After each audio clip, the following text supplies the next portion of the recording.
Doctor साहब, अक्सर देखा गया है कि हर दूसरे आदमी को यानी खर्राटे की प्रॉब्लम बनी हुई है, जिससे कि यानी घरों में कई बार यानी कि मियाँ बीवी के अंदर तलाक तक की नौबत आ चुकी है। यानी खर्राटे क्या है ये, किस वजह से ये आते हैं और इसका क्या निदान हो सकता है? देखिए, जो कराटे को जो हम लोग बोलते हैं स्नोरिंग बोलते हैं। और स्नोरिंग में क्या होता है कि जनरली देखते हैं कि जब आदमी डीप स्लीप में जाता है तो उसको स्नोरिंग होता है, जिसको आम भाषा में हम खराटा मारना बोलते हैं। और आप बिल्कुल सही बोले कि सोशली आपका इसमें प्रॉब्लम आता है, लोग इसमें तलाक हो जाता है और इसमें क्या कहते हैं, लोग झगड़े हो जाते हैं, ट्रेनों में झगड़े हो जाते हैं। तो इसके लिए देखिए, ये कोई अच्छी सिम्टम्स और साइन नहीं है। इसको आपको, हर जिस व्यक्ति को अगर आता है कराटा, ये इसको एक मामूली समस्या ना समझे, ये कभी कभी जानलेवा भी हो जाता है।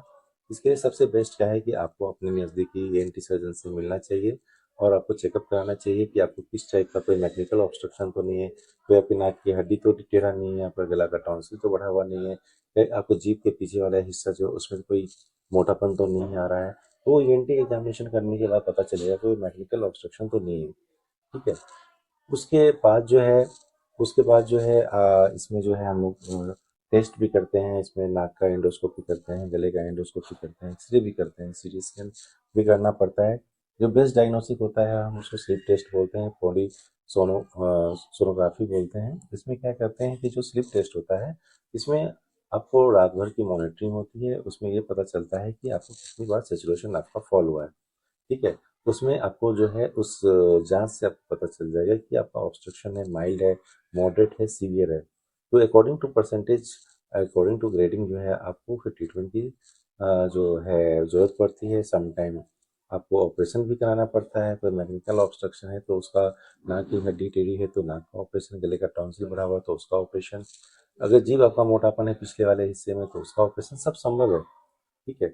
लेकिन कुछ लोग सर्जिकल पॉइंट ऑफ व्यू से नहीं जाते हैं तो उनको हम लोग मशीन के द्वारा उनको एडवाइस करते हैं कि जो सीपैप मशीन आती है, जो कि आप उसको लगाने से जो भी आपका ऑक्सीजन सेचुरेशन फॉल होता है या जो भी रिक्वायरमेंट होता है, उस मशीन से आपको ऑक्सीजन उतना मिलता है और फिर आप साउंड स्लीप सो सकते हैं।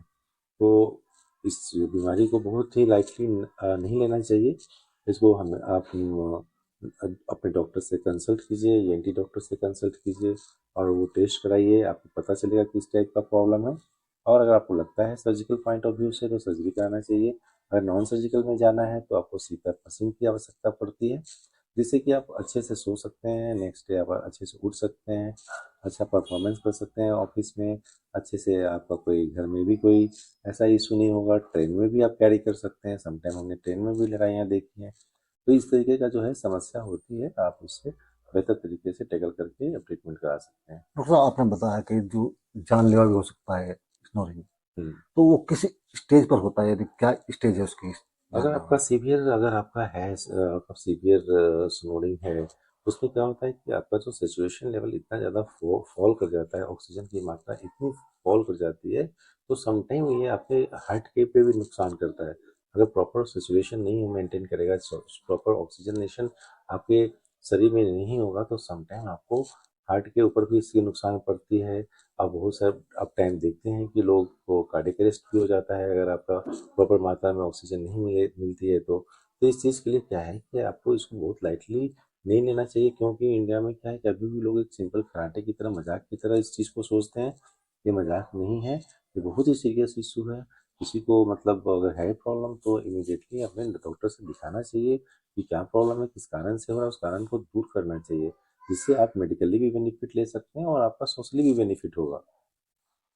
धन्यवाद डॉक्टर साहब हेल्थ वार्ता के साथ में जुड़ने के लिए।